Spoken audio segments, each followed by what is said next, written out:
ನಿಮ್ಗೇನಾದರೂ ರಾಯರು ಒಲಿದಿದ್ದರೆ ಅಥವಾ ರಾಯರು ಅನುಗ್ರಹ ನಿಮ್ಮ ಮೇಲೆ ಆಗಿದ್ದರೆ ರಾಯರು ಯಾವೆಲ್ಲ ಸೂಚನೆ ಕೊಡ್ತಾರೆ ಮತ್ತು ಈ ಥರ ಸೂಚನೆಗಳು ನಿಮಗೂ ಗೊತ್ತಾಗಿದೆಯಾ? ಇಲ್ಲ ಗೊತ್ತಾಗದೇ ಇರೋರಿಗೆ ಇದು ಸೂಚನೆ ರಾಯರು ಕೊಟ್ಟಿರೋದೇ ಅಂತ ಒಬ್ಬರಿಗೆ ಅನುಭವಕ್ಕೆ ಬಂದಿರಲ್ಲ. ಆದರೆ ರಾಯರು ಕೊಟ್ಟಿರೋಂಥ ಸೂಚನೆ ಅಂತ ನಿಮ್ಗೆ ತಿಳ್ಕೋಬೇಕು, ನಿಮ್ಮ ಲೈಫಲ್ಲಿ ಆ ಥರ ನಡೆದಿದೆ ಅಂತ ನೀವು ಅರ್ಥ ಮಾಡ್ಕೋಬೇಕು ಅನ್ನೋರಾದರೆ ಈ ವಿಡಿಯೋನ ಪೂರ್ತಿಯಾಗಿ ನೋಡಿ. ಈ ಇನ್ಫಾರ್ಮೇಷನ್ನ ನಾನು ಕೊಡ್ತಾ ಇರೋವಂಥದ್ದು ರಾಯರು ಅನುಗ್ರಹ ಆಗಿದ್ದರೆ ನಿಮ್ಮ ಮೇಲೆ ರಾಯರು ಯಾವ ರೀತಿ ಸೂಚನೆನ ಕೊಡ್ತಾರೆ ನಮಗೆ ಅನ್ನೋದ್ರ ಬಗ್ಗೆ ನಾನು ಮಾಹಿತಿನ ಕೊಡ್ತಾ ಇದ್ದೀನಿ.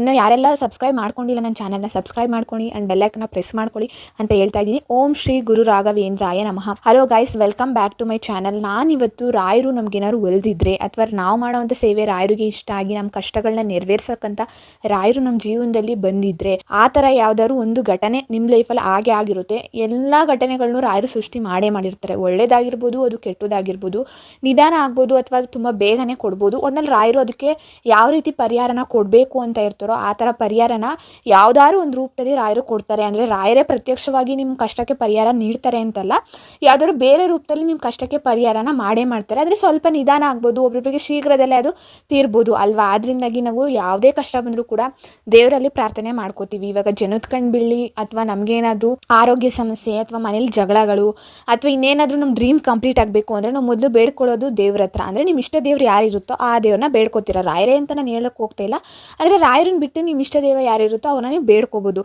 ಅದು ಬೇಡ್ಕೊಳ್ಳೋದಕ್ಕೆ ದೇವ್ರ ಮೇಲೆ ನಂಬಿಕೆ ಇಟ್ಟಿನಿ ನೀವು ಬೇಡ್ಕೊಳ್ಳೋದು. ಯಾವುದೇ ಒಂದು ಕೆಲಸ ಮಾಡಬೇಕಾದ್ರೂ ನಾವು ನಂಬಿಕೆ ಇಟ್ಕೊಂಡು ಮಾಡಿಲ್ಲ ಅಂದರೆ ಆ ಕೆಲಸ ಪೂರ್ಣ ಆಗೋದು ಇಲ್ಲಿಗೆ. ನೀವು ಪೂಜೆ ಮಾಡ್ತೀರಾ, ಇವಾಗ ನಾನೇ ಹೇಳ್ತಾ ಇದ್ದೀನಿ ಈ ಥರ ವ್ರತ ಮಾಡಿ ಇದು ಮಾಡಿ ಅದು ಮಾಡಿ ಅಂತ ಹೇಳ್ತೀನಿ, ಇವ್ರು ಹೇಳಿದ್ದಾರೆ ನಾನು ಮಾಡಬೇಕು ಅಂತ ನೀವು ಸುಮ್ಮನೆ ಮಾಡಿಬಿಟ್ರೆ ಆ ಪೂಜೆಗೆ ಅರ್ಥ ಏನು ಅಥವಾ ಪೂಜೆ ಫಲ ನಿಮ್ಗೆ ಸಿಗುತ್ತಾ ಅದನ್ನ ನೀವು ಯೋಚನೆ ಮಾಡಬೇಕು. ಇಲ್ಲ ಬೇರೆಯವ್ರು ಏನೋ ಹೇಳಿದ್ರು ಅನ್ನೋದಕ್ಕೋಸ್ಕರ ನೀವು ರಾಯರನ್ನ ಪೂಜೆ ಮಾಡೋವಂಥದ್ದು, ಅವ್ರಿಗೆ ಕಷ್ಟನ ಪರಿಹಾರ ಮಾಡಿದ್ದಾರೆ ರಾಯರು ಇಷ್ಟು ದಿವಸದಲ್ಲಿ ಅವ್ರಿಗೆ ವ್ರತ ಮಾಡಿರೋದಕ್ಕೆ, ನಾನು ಆ ವ್ರತನ ಮಾಡ್ತಿದ್ದೀನಿ ಅಂದ್ಕೊಂಡು ಸುಮ್ಮನೆ ನೀವು ಪೂಜೆನ ಮಾಡೋದು ಆ ಥರ ಮಾಡೋದಕ್ಕೆ ಹೋಗೋಕ್ಕೆ ಹೋಗ್ಬೇಡಿ ಅಂತ ನಾನು ಹೇಳ್ತೀನಿ. ನೀವು ನಂಬಿಕೆ ಇಡಬೇಕು. ಅದು ಎಲ್ಲಿಂದ ನಿಮ್ಮ ಒಳ ಮನಸ್ಸಿಂದ ನಂಬಿಕೆ ಬರಬೇಕು ರಾಯರ ಮೇಲೆ. ಅಲ್ಲಿ ತನಕ ನೀವು ರಾಯರಿಗಿನ ಪೂಜೆನೂ ಮಾಡಬೇಡಿ, ರಾಯರು ಮಠಕ್ಕೆ ಹೋಗಬೇಡಿ ಅಂತಲೇ ನಾನು ಹೇಳ್ತೀನಿ. ನಿಮ್ಮ ಒಳ ಮನಸ್ಸಿಂದ ಯಾವಾಗ ನಂಬಿಕೆ ಬರುತ್ತೆ, ದೃಢವಾಗಿ ನೀವು ಯಾವಾಗ ನಿಂತ್ಕೋತೀರಾ, ರಾಯರು ನಾನು ನಂಬಿದ್ದೀನಿ, ನನ್ನ ಲೈಫಲ್ಲಿ ರಾಯರು ಏನಾದ್ರು ಒಂದು ಕೊಡ್ತಾರೆ, ನನ್ನ ಕಷ್ಟಕ್ಕೆ ಯಾವ್ದಾರು ಒಂದು ಪರಿಹಾರನ ನೀಡ್ತಾರೆ ಅಂತ ನೀವು ಯಾವಾಗ ಅನಿಸುತ್ತೆ ನಿಮ್ಮ ಆತ್ಮಸಾಕ್ಷಿಗೆ, ಆವಾಗ ಮಾತ್ರ ನೀವು ರಾಯರನ್ನ ಪೂಜೆನ ಮಾಡಿ. ಮತ್ತು ರಾಯರು ಮಠಕ್ಕೆ ಹೋಗಿ ನಿಮ್ಮ ಕೈಲಿ ಏನಾಗುತ್ತೋ ಸೇವೆನ ಮಾಡಿ. ಅದನ್ನು ಬಿಟ್ಬಿಟ್ಟು ಇನ್ನೊಬ್ರು ಯಾರೋ ಹೇಳಿದ್ರು ಅಂತ ಕಾಟಾಚಾರಕ್ಕೆ ಮಾಡೋದಾಗಿರ್ಬೋದು, ಅಥವಾ ನಾನು ಇಷ್ಟು ವರ್ಷದಿಂದೆಲ್ಲ ನಾನು ಉಪವಾಸ ಮಾಡಿದ್ದೀನಿ, ಸೇವೆ ಮಾಡಿದ್ದೀನಿ, ಬಟ್ ರಾಯರು ನನಗೇನೂ ಕಷ್ಟಕ್ಕೆ ಪರಿಹಾರನೇ ನೀಡ್ತಾ ಇಲ್ಲ ಅಂತ ಕಂಪ್ಲೇಂಟ್ ಮಾಡೋದಕ್ಕಂತೂ ಹೋಗೋಕ್ಕೆ ಹೋಗ್ಬೇಡಿ. ಎಲ್ರಿಗೂ ಅಷ್ಟೇ ಅಲ್ವಾ, ಕೆಲವೊಂದು ಟೈಮು ಗಳಿಗೆ ಅಂತ ಇರುತ್ತೆ. ನಮ್ಮ ಕಷ್ಟ ಪರಿಹಾರ ಆಗಬೇಕಂದ್ರೆ ಸಮಯ ಬಂದಾಗಲೇ ಕಷ್ಟ ಕಳಿಯೋದು. ಅದೇ ರೀತಿ ಸಮಯ ಬಂದಾಗಲೇ ಒಳ್ಳೆ ದಿನಗಳು ನಮ್ಮ ಲೈಫಲ್ಲಿ ಬರೋ ಅಂಥದ್ದು.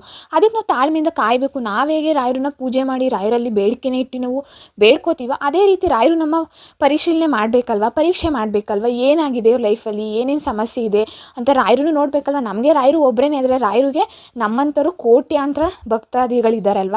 ಎಷ್ಟೊಂದು ಜನ ಪೂಜೆ ಮಾಡ್ಬೋದು, ಬಟ್ ಮನಸ್ಸಲ್ಲಿ ಆರಾಧಿಸೋರು ಕೋಟಿಗಟ್ಟಲೆ ಇದ್ದಾರೆ. ಅದಂತೂ ಹೇಳೋದಕ್ಕೆ ಸಾಧ್ಯನೇ ಇಲ್ಲ.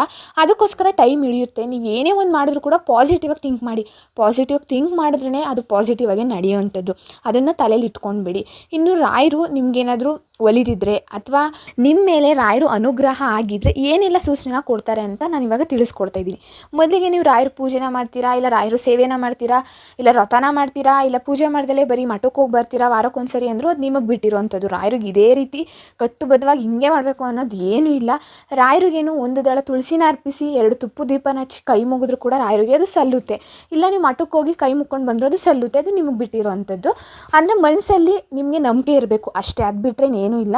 ಇನ್ನು ರಾಯರು ನಮ್ಮ ಮೇಲೆ ಅನುಗ್ರಹ ಮಾಡಿದರೆ ಅಂದರೆ ಕೆಲವೊಂದು ಸೂಚನೆನ ಕೊಡ್ತಾರೆ. ಆವಾಗಲೇ ಹೇಳೋ ರೀತಿ ಮೊದಲಿಗೆ ಏನು ಮಾಡ್ತಾರೆ ಅಂದರೆ ರಾಯರು ನಮ್ಮ ಮನಸ್ಸನ್ನ ತುಂಬ ಅಂದರೆ ತುಂಬ ಖುಷಿಯಾಗಿ ನೆಮ್ಮದಿಯಾಗಿ ಇಟ್ಟಿರೋಕ್ಕೆ ಇಷ್ಟಪಡ್ತಾರೆ. ಅಂದರೆ ಇವಾಗ ಒಂದು ಸಣ್ಣ ಪುಟ್ಟ ಕೆಲಸನೇ ನಾವು ಮಾಡ್ತಾ ಇರ್ತೀವಿ ಅಂದ್ಕೊಳ್ಳಿ, ನಮ್ಮ ಜೀವನದಲ್ಲಿ ಎಷ್ಟೋ ಕಷ್ಟ ಇದ್ದರೂ ಕೂಡ ನಾವು ಇವಾಗ ಮಾಡೋವಂಥ ಕೆಲಸ ಎಷ್ಟು ಆನಂದ ಕೊಡುತ್ತೆ ಅಂದರೆ ಅದು ಹೇಳೋದಕ್ಕೆ ಸಾಧ್ಯ ಆಗೋಲ್ಲ. ನಾನು ಏನೋ ಸಾಧನೆ ಮಾಡಿಬಿಟ್ಟಿದ್ದೀವಿ ಅಥವಾ ನನಗೇನೋ ಸಕ್ಸಸ್ ಸಿಕ್ಬಿಟ್ಟಿದೆ, ನನಗೇನೋ ಆಗಿಬಿಟ್ಟಿದೆ, ನನ್ನ ಲೈಫಲ್ಲಿ ನಾನು ಏನೋ ಅಚೀವ್ ಮಾಡಿಬಿಟ್ಟಿದ್ದೀನಿ ಅನ್ನೋಷ್ಟು ನಮ್ಗೆ ಖುಷಿ ಆಗ್ತಾ ಇರುತ್ತೆ. ಅಷ್ಟು ಆನಂದ, ಅಷ್ಟು ನೆಮ್ಮದಿನ ರಾಯರು ನಮಗೆ ಕರುಣಿಸ್ಬಿಟ್ಟಿರ್ತಾರೆ. ಆವಾಗ ನೀವು ಅದನ್ನ ತಿಳ್ಕೊಬೇಕು, ಏನಕ್ಕೆ ಈ ಥರ ಆಗ್ತಿದೆ. ಈ ಥರ ಅನುಭವ ಕೆಲವೊಬ್ರಿಗೆ ಆಗಿಲ್ಲದೆ ಇರ್ಬೋದು, ಬಟ್ ನನಗಂತೂ ಆಗಿದೆ. ಇದಂತೂ ನಿಜ.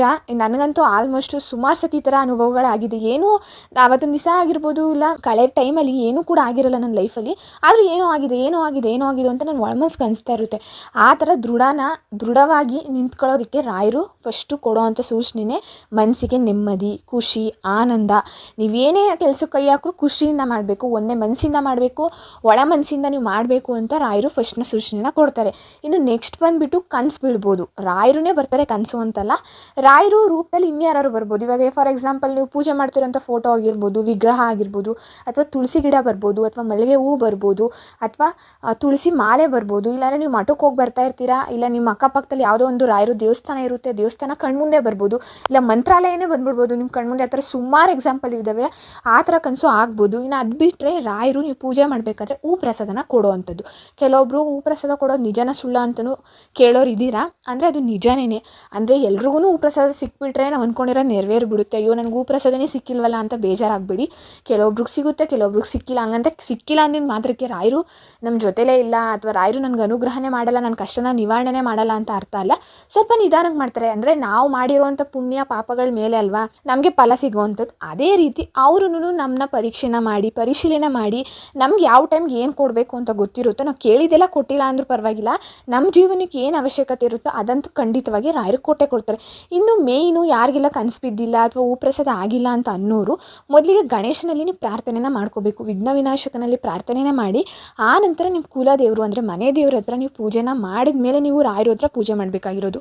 ಇಲ್ಲ ನೀವು ರಾಯರ ಹತ್ರ ಹೂವು ಕೇಳ್ತಿದ್ದೀರಾ ಮನೇಲೇ ಅಂತ ಅಂದ್ರೂ ಮೊದಲಿಗೆ ನಿಮ್ಮ ಮನೆ ದೇವರು ಮತ್ತು ಗಣೇಶನ ಒಪ್ಪಿಗೆನ ತೊಗೊಂಡೆ ನೀವು ರಾಯರ ಹತ್ರ ಪ್ರಸಾದ ಕೇಳಬೇಕು. ಆವಾಗಲೂ ಕೂಡ ರಾಯರು ಕೊಡೋದಿಲ್ಲ.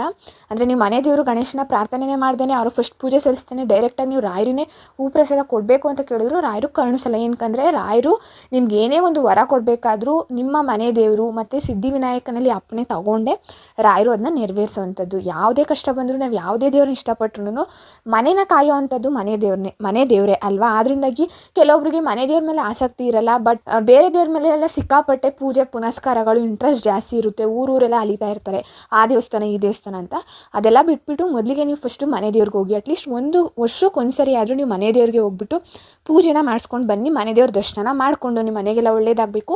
ಮತ್ತು ನಾನು ಈ ಥರ ರಾಯರನ್ನ ನಂಬಿದ್ದೀನಿ, ರಾಯರು ಫಲ ನಮ್ಗೆ ಸಿಗಬೇಕು, ಆ ಥರ ನೀವು ನನಗೆ ಆಶೀರ್ವಾದ ಮಾಡಿ ನಮ್ಮ ಮನೆಗೆ ಒಳ್ಳೇದಾಗಬೇಕು ಅಂತ ನೀವು ಮನೆ ದೇವರಲ್ಲಿ ಕೇಳ್ಕೊಂಡಾಗಲೇ ಮಾತ್ರನೇ ಅದು ರಾಯರೂ ಕೂಡ ಕೊಡೋ ಅಂಥದ್ದು.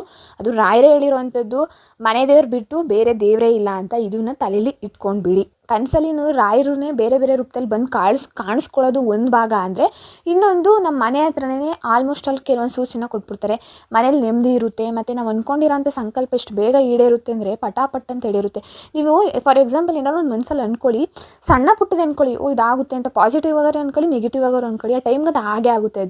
ಅದು ಸುಮಾರು ಜನಕ್ಕೆ ಅನುಭವ ಆಗಿರುತ್ತೆ ಅಂತ ನಾನು ತಿಳ್ಕೊತೀನಿ. ಅಂದರೆ ಇದೇ ನಿರ್ದಿಷ್ಟವಾಗಿ ಇಂಥ ವಿಷಯಕ್ಕೆ ಆಗುತ್ತೆ ಅಂತಲ್ಲ, ನೀವೇನಾದರೂ ಇವಾಗ ಫಾರ್ ಎಕ್ಸಾಂಪಲ್ ಇವಾಗ ಕರೆಂಟ್ ಹೋಗ್ಬಿಟ್ರೆ ಅಂತ ಅಂದ್ಕೊಂಡಿರ್ತೀವಿ. ಅಂದರೆ ಯಾರಿಗೂ ಹೇಳೋಕ್ಕೆ ಬರಲ್ಲ, ನಮ್ಮ ಮನಸ್ಸಿಗೆ ಅನಿಸುತ್ತೆ, ಆ ಟೈಮ್ಗೆ ಗೊತ್ತೇ ಆಗಲ್ಲ, ಪಟ್ ಅಂತ ಕರೆಂಟ್ ಹೋಗುತ್ತೆ. ಈಗಲೇ ಈ ಟೈಮ್ ಕರೆಂಟ್ ಬರುತ್ತೆ ಅಂದ್ಕೊಳ್ಳಿ, ಕರೆಂಟ್ ಬರುತ್ತೆ.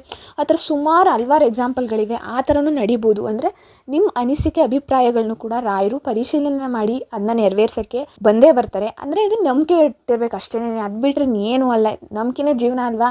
ಬರೀ ನೀವು ರಾಯರ ಮೇಲೆ ನಂಬಿಕೆ ಇಡಿ ಅಂತಲ್ಲ, ನಾವು ಪ್ರತಿದಿನ ಎದ್ದಾಗಲೂ ಅಷ್ಟೇ ಒಂದು ನಂಬಿಕೆ ಇಟ್ಟು ನಾವು ಒಂದು ಬಸ್ ಹತ್ತೋದಾಗಿರ್ಬೋದು, ಆಟೋ ಹತ್ತೋದಾಗಿರ್ಬೋದು, ಮೆಟ್ರೋ ಹತ್ತೋದಾಗಿರ್ಬೋದು, ನಮಗೆ ಗೊತ್ತು ಓಡಿಸೋರು ಹೆಂಗಿರ್ತಾರೆ ಅಥವಾ ಟೈಮ್ ಹೆಂಗಿರುತ್ತೆ, ಅದೇ ದಾರಿಲಿ ಓಡಾಡ್ತೀವಿ, ಓದೋರು ವಾಪಸ್ ಮನೆಗೆ ಬರ್ತೀವಿ ಅಂತ ನಮಗೆ ಗ್ಯಾರಂಟಿ ಇರಲ್ಲ.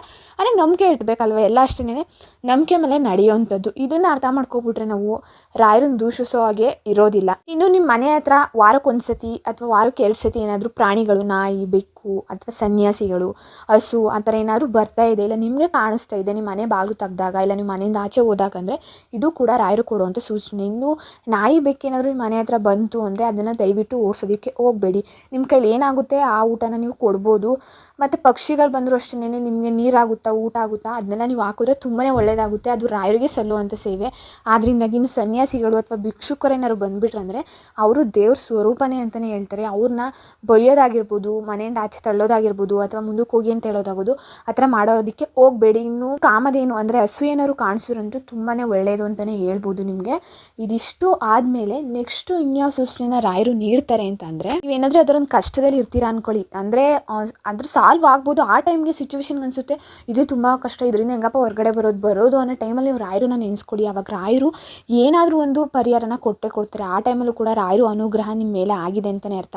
ರಾಯರೇ ಏನಾದರೂ ಒಂದು ದಾರಿ ತೋರಿಸ್ಬೇಕಪ್ಪ, ಈ ಥರ ಇವಾಗ ಯಾರಾದರೂ ಹುಷಾರಿರಲ್ಲ, ನೀವು ಹಾಸ್ಪಿಟ್ಲಲ್ಲಿ ಇರ್ತೀರ, ಆ ಟೈಮ್ಗೆ ತಲೆನೇ ಓಡಲ್ಲ ಏನು ಮಾಡಬೇಕು ಅಂತ, ನೀವು ಸುಮ್ಮನೆ ರಾಯರನ್ನ ನೆನೀರಿ ಕಣ್ಣು ಮುಚ್ಕೊಂಡು ಅಷ್ಟೇ. ಆವಾಗ ರಾಯರು ಸೂಚನೆ ಕೊಟ್ಟೇ ಕೊಡ್ತಾರೆ, ಏನು ಮಾಡಬೇಕು, ಏನು ಯಾವ ಕಡೆ ಹೋಗ್ಬೇಕು. ಆ ಥರ ಹಲವಾರು ಎಕ್ಸಾಂಪಲ್ ಇವೆ ರಾಯರು ಒಳ್ಳೇದು ಮಾಡಿರೋವಂಥದ್ದು. ಬಟ್ ಯಾರಿಗೂ ಕೆಟ್ಟದಂತೂ ಮಾಡಿಲ್ಲ. ಇನ್ನೂ ಯಾರಿಗೆಲ್ಲ ಒಳ್ಳೇದಾಗಿಲ್ಲ ಅಥವಾ ನಿಮ್ಮ ಕಷ್ಟಕ್ಕೆಲ್ಲ ಇನ್ನೂ ಯಾರಿಗೆ ಪರಿಹಾರ ಸಿಕ್ಕಿಲ್ಲ ಅನ್ನೋರು ಸಿಕ್ಕೇ ಸಿಗುತ್ತೆ. ಅದಕ್ಕೂ ಒಂದಲ್ಲ ಒಂದು ದಿವಸ ಟೈಮ್ ಬಂದೇ ಬರುತ್ತೆ. ಎಲ್ಲದಕ್ಕೂ ಅಷ್ಟೇ ಅಲ್ವಾ, ಕಾಲ ಕೂಡಿ ಬರಬೇಕಲ್ವ. ಯಾವ ರೀತಿ ಕಷ್ಟಗಳು ಬರುತ್ತೋ ಅದೇ ರೀತಿ ಅದು ಕರ್ಗೋಗ್ಬಿಡುತ್ತೆ. ಅಲ್ಲಿ ತನಕ ನಾವು ವೆಯ್ಟ್ ಮಾಡಬೇಕು. ಕಷ್ಟ ಇಲ್ದಿರೋರು ಯಾರೂ ಇಲ್ಲ ಅಲ್ವಾ. ಎಂಥ ಕೋಟಿಯವ್ರಿಗೂ ಬರುತ್ತೆ ಅಥವಾ ಎಂಥ ಬಡವ್ರಿಗೂ ಬಂದೇ ಬರುತ್ತೆ. ಅಂದರೆ ಬೇರೆ ಬೇರೆ ರೀತಿ ಕಷ್ಟಗಳು ಅಷ್ಟೇ ಬಿಟ್ಟರೆ ಇನ್ನೇನಲ್ಲ. ನೋಡಿದವ್ರ ಕಣ್ಗೇನು ಅವರು ಚೆನ್ನಾಗಿದ್ದಾರೆ ಅವ್ರಿಗೇನಪ್ಪ ಅನ್ನೋದೇ ಕಾಣಿಸೋದು ಬಿಟ್ಟರೆ ಒಳಗಡೆ ಇರುವಂಥದ್ದು ಯಾರಿಗೂ ಗೊತ್ತಾಗಲ್ಲ. ಜನ ಯಾವ ರೀತಿ ಇದ್ರೂ ಮಾತಾಡ್ತಾರೆ. ಅದಕ್ಕೋಸ್ಕರ ನೀವು ರಾಯರನ್ನ ನಂಬಿ, ಇನ್ನೂ ಕೆಲವು ಜನಗಳು ಏನು ಪೂಜೆ ಮಾಡ್ತಾರೆ, ಪುನಸ್ಕಾರ ಮಾಡ್ತಾರೆ, ರಾಯರು ಅಂತ ಏನು ಮಾಡಿಬಿಟ್ಟಿದ್ದಾರೆ, ಅವ್ರ ಜೀವನದಲ್ಲಿ ಏನು ಮಾಡಿದ್ದಾರೆ, ಬರೀ ಪೂಜೆ ಮಾಡ್ಕೊಂಡೇ ನಿಂತ್ಕೊಂಡಿದ್ದಾರೆ, ಯಾವ ಕೆಲಸ ಕಾರ್ಯಗಳಿಗೂ ಹೋಗಲ್ಲ ಮಾಡಲ್ಲ ಅಂತಲೂ ಹೇಳ್ಬೋದು. ಬಟ್ ಅವ್ರವ್ರ ಮತ್ತಿಗೆ ತಲೆ ಕೆಡಿಸ್ಕೊಳ್ಳೋದಕ್ಕೆ ಹೋಗಬೇಡಿ. ಮತ್ತು ನೀವೂ ಕೂಡ ಅವ್ರ ಬಗ್ಗೆ ಕೆಟ್ಟದಾಗಿ ದೇವರಲ್ಲಿ ಪ್ರಾರ್ಥನೆನ ಮಾಡ್ಕೊಳ್ಳೋದಕ್ಕೆ ಹೋಗಬೇಡಿ. ಅದ್ರ ಎಫೆಕ್ಟ್ ನಿಮಗೆ ಆಗುವಂಥದ್ದು. ಇಷ್ಟು ಸೂಚನೆಗಳು ಎಷ್ಟೊಂದು ಜನಕ್ಕೆ ಆಗಿರುತ್ತೆ ಆಲ್ರೆಡಿ. ಇನ್ನೂ ಹಲ್ವಾರು ಸೂಚನೆಗಳಿವೆ, ಅವು ಅನುಭವಕ್ಕೆ ಬಂದಿರುತ್ತೆ. ಇನ್ನೂ ಈ ಥರ ಸೂಚನೆಗಳು ಅಥವಾ ನಿಮ್ಗೆ ಯಾವುದೇ ರೀತಿ ಕನಸು ಏನೂ ಬಿದ್ದಿಲ್ಲ ಅನ್ನೋರಾದರೆ ಏನು ಮಾಡಿ ಅಂದರೆ, ರಾಯರು ಗಂಧನ ಹಚ್ಕೋಬೇಕು. ಅಂದರೆ ರಾಯರು ಫೋಟೋಗೆ ಫಸ್ಟು ನೀವು ಗಂಧನ ಹಚ್ಬಿಟ್ಟು ರಾಯರಿಗೆ ಹಚ್ತಿರಲ್ಲ ಅದೇ ಕೈಯಿಂದಲೇ ನೀವು ನಿಮ್ಮ ಹಣೆಗೆ ಇಟ್ಕೋಬೇಕು. ಅದರಿಂದ ತುಂಬಾ ಒಳ್ಳೆಯದಾಗುತ್ತೆ. ಮತ್ತು ಮಂತ್ರಾಕ್ಷತೆನ ನಿಮ್ಮ ಬಾಯಿಗೆ ತಲೆಗೆ ಹಾಕ್ಕೊಂಡು ನೀವು ರಾಯರನ್ನ ನೆನೆಸ್ಕೊಂಡು ಮಲ್ಕೊಳ್ಳಿ. ತುಂಬ ಅಂದರೆ ತುಂಬಾ ಒಳ್ಳೆಯದಾಗುತ್ತೆ ಅಂತ ಹೇಳ್ತೀನಿ. ರಾಯರು ಯಾವ್ದಾರು ಒಂದು ಸೂಚನೆ ಕೊಡ್ತಾರೆ, ನೀವು ಪಟ್ಟಿ ಹಿಡಿದು ಕೇಳಬೇಕು. ರಾಯರನ್ನ ಬಿಡಬಾರ್ದು. ನಿಮ್ಮ ಕಷ್ಟ ಪರಿಹಾರ ಆಗೋ ತನಕ ನಾನು ರಾಯರೇ ಬಿಡಲ್ಲ. ಇನ್ನೂ ಅದು ಎಷ್ಟು ದಿವಸ ತೊಗೋತೀರಾ ತೊಗೊಳ್ಳಿ.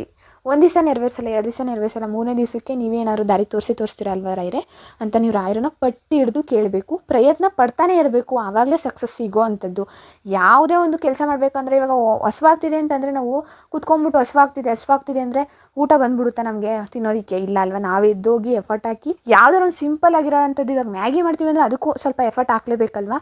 ಆ ರೀತಿ ಎಫರ್ಟ್ ಹಾಕಿದ್ರೇ ನಮಗೆ ಪ್ರತಿಫಲ ಸಿಗೋ ಅಂಥದ್ದು. ಅಲ್ಲಿ ತನಕ ಯಾರೂ ಕೂಡ ರಾಯರನ್ನ ಈ ಥರ ಆ ಥರ ಅಂತ ದೂಷಣೆ ಮಾಡೋದಕ್ಕೆ ಹೋಗಬೇಡಿ ಅಂತ ಹೇಳ್ತಿದ್ದೀನಿ. ಅದು ಬಿಟ್ಟರೆ ಇನ್ನೇನೂ ಇಲ್ಲ. ನಿಮ್ಮ ಲೈಫಲ್ಲೂ ಏನಾದ್ರು ಒಂದು ಆಗೇ ಆಗುತ್ತೆ. ಅಲ್ಲಿ ತನಕ ವೆಯ್ಟ್ ಮಾಡಿ. ರಾಯರು ಇದ್ದಾರೆ ಎಲ್ರಿಗೂ ಕೂಡ. ರಾಯರನ್ನ ನಂಬಿ ಅಂತ ಹೇಳ್ತಿದ್ದೀನಿ. ಓಂ ಶ್ರೀ ಗುರು ರಾಘವೇಂದ್ರಾಯ ನಮಃ. Thank you for watching.